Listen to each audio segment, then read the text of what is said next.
Neonatal jaundice കുട്ടികളിൽ ഉണ്ടാകുന്നതിന് ഏറ്റവും പ്രധാന കാരണങ്ങളിൽ ഒന്നാമത്തേത് എന്ന് പറയുന്നത് പ്രീമച്വർ ബർത്ത് ആണ്. പൂർണ്ണ വളർച്ച എത്തുന്നതിന് മുൻപ് കുഞ്ഞ് ജനിക്കുന്നു. രണ്ടാമത്തെ കാരണം അമ്മയുടെയും കുഞ്ഞിന്റെയും ബ്ലഡ് ഗ്രൂപ്പ്സ് തമ്മിൽ ചേരാതെ വരുന്നു. ഒന്നെങ്കിൽ അമ്മയുടേത് നെഗറ്റീവ് ബ്ലഡ് ഗ്രൂപ്പും കുഞ്ഞിന്റേത് പോസിറ്റീവ് ബ്ലഡ് ഗ്രൂപ്പും ആകുന്നു. അതല്ല എന്നുണ്ടെങ്കിൽ അമ്മയുടെ ബ്ലഡ് ഗ്രൂപ്പ് O ഗ്രൂപ്പും കുഞ്ഞിന്റേത് either A or B or AB ഗ്രൂപ്പുമായി വരുന്ന അവസ്ഥ. മൂന്നാമത്തെ കാരണം എന്ന് പറയുന്നത് ഇൻട്രായൂട്രൈൻ ഇൻഫെക്ഷൻസ് ആണ്. കുഞ്ഞ് വയറിലായിരിക്കുന്ന സമയത്ത് അമ്മയ്ക്ക് എന്തെങ്കിലുമൊക്കെ ഇൻഫെക്ഷ്യസ് ഡിസീസസ് വരുന്നു. നാലാമത്തെ കാരണം കുഞ്ഞിന് ആവശ്യത്തിനുള്ള ഓക്സിജൻ യൂട്രസിലായിരിക്കുന്ന സമയത്തും അതുപോലെ തന്നെ ഡെലിവറി ടൈമിൽ കുഞ്ഞിന് ആവശ്യത്തിന് ഓക്സിജൻ ലഭിക്കാതെ വരുന്നത് ഒരു കാരണമാകാറുണ്ട്.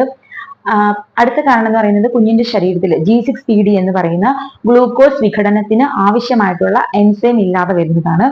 പിന്നെ കൺജനൈറ്റൽ കോഴ്സ് കൊണ്ട് കുഞ്ഞിന് ജോണ്ടിസ് വരാനുള്ള സാധ്യതയുണ്ട്. പിന്നെ ആവശ്യത്തിന് പാല് ലഭിക്കുന്നില്ല അല്ലെങ്കിൽ പാല് കുടിക്കാൻ പറ്റുന്നില്ലാത്ത അവസരത്തിലും കുഞ്ഞിന് ജോണ്ടിസ് വരാനുള്ള സാധ്യത കൂടുതലാണ്.